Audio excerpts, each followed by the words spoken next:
Ya, Anda kembali dalam Metro Siang pemirsa. Ada satu pertanyaan simpel sebelum kita mulai fact check kita kali ini.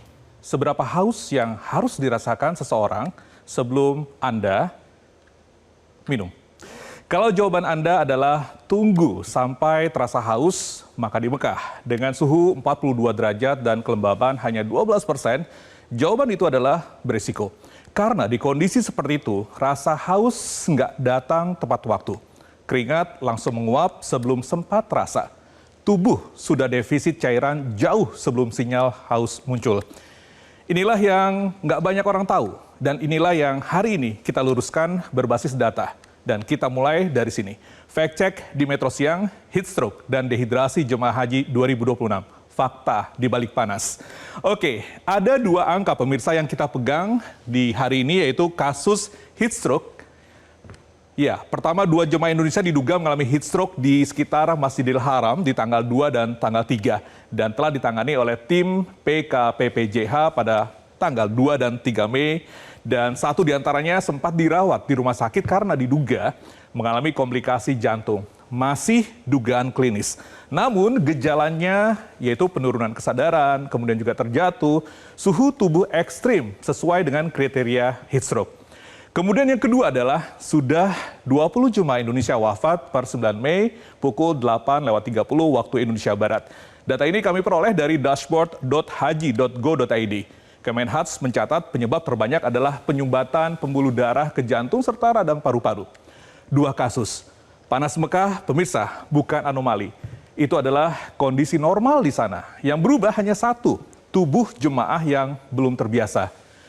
Justru karena masih awal, justru karena belum puncak, inilah waktu yang tepat untuk bersiap. Bukan menunggu angkanya bertambah, tapi seberapa panas sebenarnya. Banyak yang sudah dengar angkanya, sekarang kita lihat data yang terverifikasi. Baik, Anda bisa melihat bahwa di tanggal 1 Mei 2026 suhu mencapai 38 derajat Celcius. Di tanggal 2 Mei 2026, 40 derajat Celcius, dan di tanggal 3 Mei 2026, 42 derajat Celcius. Tanggal 2 dan tanggal 3 inilah yang ditemukan 2 jemaah haji terindikasi heat stroke. Ya, dan ini hari adalah 2 jemaah Indonesia kolaps di sekitar Masjidil Haram seperti yang tadi saya sampaikan. Kemudian bahwa ini adalah data-data yang diperoleh oleh Kementerian Haji dan Umroh dari Early Warning System. Dan sebagai konteks pemirsa, rekor haji atau suhu haji pernah mencapai 51,8 derajat. Para ilmuwan dari Klimameter menyebut angka itu 2,5 derajat lebih panas dari sebelumnya. Potensi kenaikan suhu adalah skenario yang harus diantisipasi.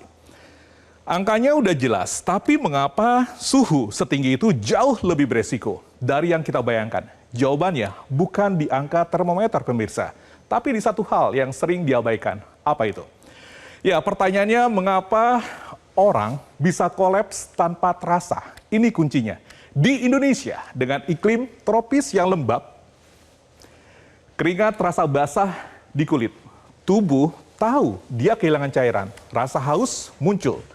Namun kalau di Mekah, kelembaban hanya 12%. Keringat langsung menguap sebelum terasa. Tubuh enggak mengirim sinyal haus. Dehidrasi terjadi diam-diam. Inilah mengapa heat stroke bisa datang tiba-tiba tanpa peringatan. Jemaah enggak merasa haus, enggak merasa lelah, luar biasa, tapi di dalam tubuhnya sebuah proses sudah berjalan. Ada 4 tahap dan setiap tahap punya waktu untuk diselamatkan. Apa aja itu? Ya, kalau tubuh tidak mengirim sinyal haus, bagaimana kemudian jemaah tahu kapan harus waspada? Jawabannya ini sekali lagi ada di 4 tahap yang sering luput dari perhatian. Kita ke slide berikutnya. Yang pertama adalah heat cramp.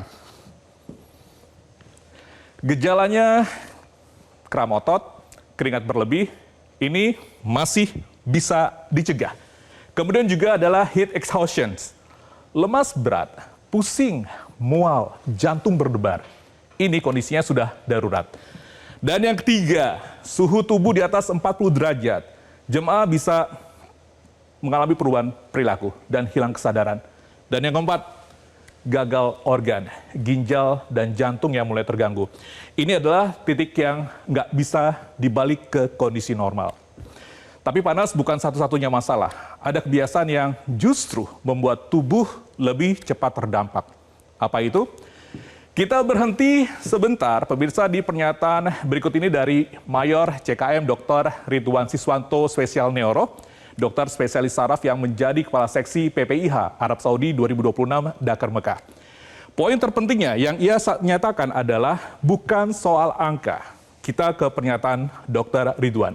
Bukan soal angka, tapi soal perilaku.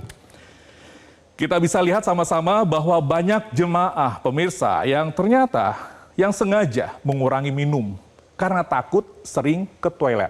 Justru kebiasaan itulah yang meningkatkan resiko dehidrasi secara signifikan. Ini bukan spekulasi, ini pengamatan langsung dan ini terjadi di lapangan. Kalau begitu, berapa yang seharusnya diminum? Pemirsa, pemerintah sudah mengeluarkan panduan resmi dan angkanya lebih spesifik dari yang selama ini beredar. Kita akan lihat bagaimana sebenarnya jumlah minum atau jumlah asupan minum yang bisa dikonsumsi oleh jemaah haji. Ada 3 panduan resmi dari pemerintah, pemirsa, yaitu dari pola Dr. Ridwan, ini, pola berkala, kemudian juga volume per jam, dan juga oralit. Ada 3 pola. Kalau Dr. Ridwan mengatakan bahwa 2 teguk setiap menit atau setiap 5 menit, ini harus konsisten ya pemirsa, tidak tunggu haus. 2, kemudian volume per jam. Ini dari Kapuskes Haji Kemenkes RI yang menganjurkan 200 ml per jam, kira-kira 1 gelas. Yang ketiga adalah oralit 1 saset per hari, dicampur 300 ml air mineral untuk mengembalikan elektrolit yang hilang lewat keringat. Semuanya terverifikasi dari konferensi pers PPIH Pusat. Tapi bagaimana kemudian jemaah tahu apakah sudah cukup minum? Ternyata ada satu cara yang enggak butuh alat apapun dan bisa dilakukan kapan aja. Cara paling mudah untuk jemaah Anda yang saat ini sedang berada di Tanah Suci untuk mengecek kondisi tubuh sendiri adalah lihat warna urin. Ini ada 5 indikator warna, bening sampai kuning pucat berarti bagus. Pertahankan konsumsi air minumnya. Kemudian juga ada kuning sedang, ini kondisi normal, tetap minum secara rutin.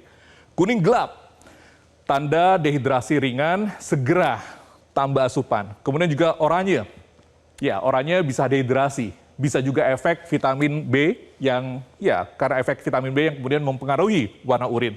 Tapi ini perlu harus dipantau terus. Kemudian juga adalah coklat atau kemerahan, ini darurat. Segera ke pos kesehatan atau KKHI. Tidak perlu alat apapun, setiap jemaah bisa melakukan ini kapan aja.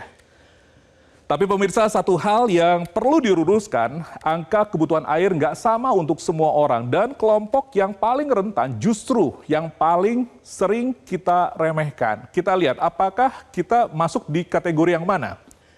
Anda bisa melihat pemirsa bahwa dewasa usia 19 sampai 60 tahun butuh 2 sampai 3 liter per hari. Tambah 1 sampai 1,5 liter saat aktivitas di luar ruangan. Kemudian lansia di atas 60 tahun secara fisiologis butuh lebih sedikit, sekitar 1,5 liter. Tapi justru lansia inilah yang paling beresiko. Karena apa? Karena sensor rasa haus sudah menurun. Ya, kenapa? Karena dehidrasi pada lansia bisa memicu demensia yang mendadak. Hipernatremia atau kadar garam darah menjadi tinggi dan tekanan darah yang tidak stabil. Untuk jemaah dengan komorbid seperti diabetes mellitus dan juga hipertensi, wajib konsultasi dokter karena obat diuretik, obat untuk darah tinggi bisa mempercepat dehidrasi. Satu hal lagi yang penting, jangan minum lebih dari 1,5 liter sekaligus dalam 1 jam, karena ini bisa memicu hiponatremia. Lantas, pemerintah Indonesia sendiri sudah sejauh mana sih sebenarnya mengantisipasi hal ini? Baik, pemerintah Indonesia nggak tinggal diam. Istitah atau Istitah Kesehatan telah diperketat sejak sebelum berangkat. 3 vaksin wajib, meningokokus, polio, dan pneumokokus. Ini untuk kemudian lansia. Kemudian juga kuota lansia ditetapkan 10.166 slot dari total kuota nasional. Kemudian juga ada oralit yang dibagikan gratis di bandara dan petugas aktif dengan payung serta semprotan air sejak April lalu. Semuanya sudah berjalan dan bisa diverifikasi. Pada akhirnya semua data ini pemirsa bermuara pada satu pesan, sederhana tapi berbasis bukti.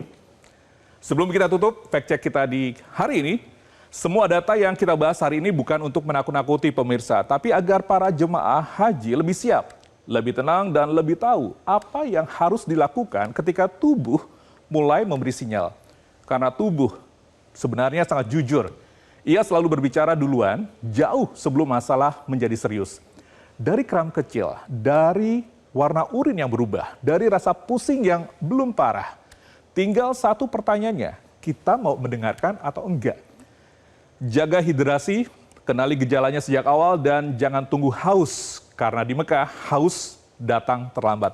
Minum yang cukup, kenali batas diri dan jangan ragu untuk beristirahat. Jangan lupa juga pakai payung jika beraktivitas di luar ruang. Semoga informasi ini pemirsa bermanfaat buat Anda. Terima kasih sudah menyimak. Ini Fact Check. Sampai jumpa. Kita akan kembali setelah pesan-pesan berikut ini. Jelajahi cara baru mendapatkan informasi. Download Metro TV Extend sekarang.